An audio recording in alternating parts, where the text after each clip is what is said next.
pumunta sa birthday ng inyong dalawang ina. Ay, nagtuwan sila. Parehas po kayo siyempre. Parehas tayo. Ano po masasabi sa mga guests po natin na pumunta po ngayong araw? Welcome message po.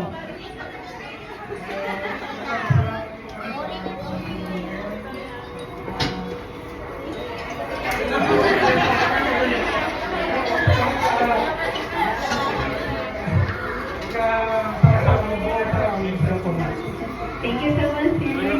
Mami, ikat kayo din po. So, ayun. Kaya ka na ako. Sana ako din nagpalma. Yan. Thank you so much.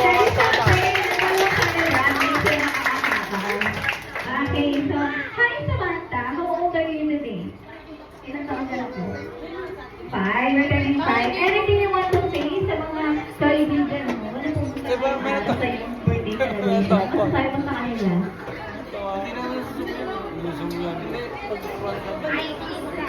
Ayan, speechless si Samantha. Oh my God. Na-overwhelmed sa feeling.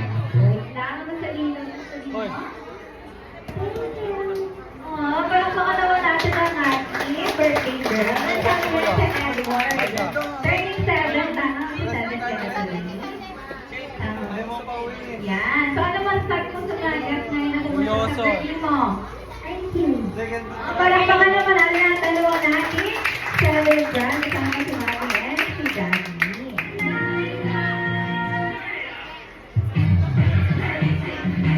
Alright, syempre before we start our party, meron lang po kaming dalawang rules na gustong i-implement sa ating party area. Okay po?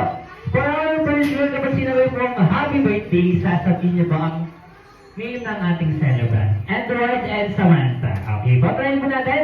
Happy birthday! Happy birthday!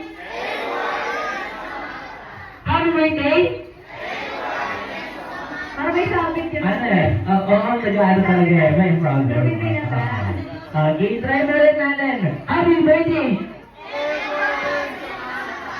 Oh, parang hindi sila excited. Yung mga guests natin, parang, ano eh, kulang sa energy. Once again, happy birthday!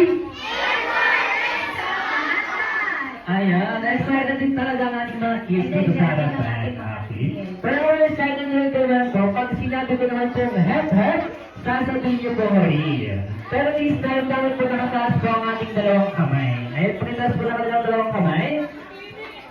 Ayan, okay po. Try mo natin. Ayan, nagwawag na pa sa likod. Okay, try mo natin. Hagap! Hagap! Hagap! Hagap!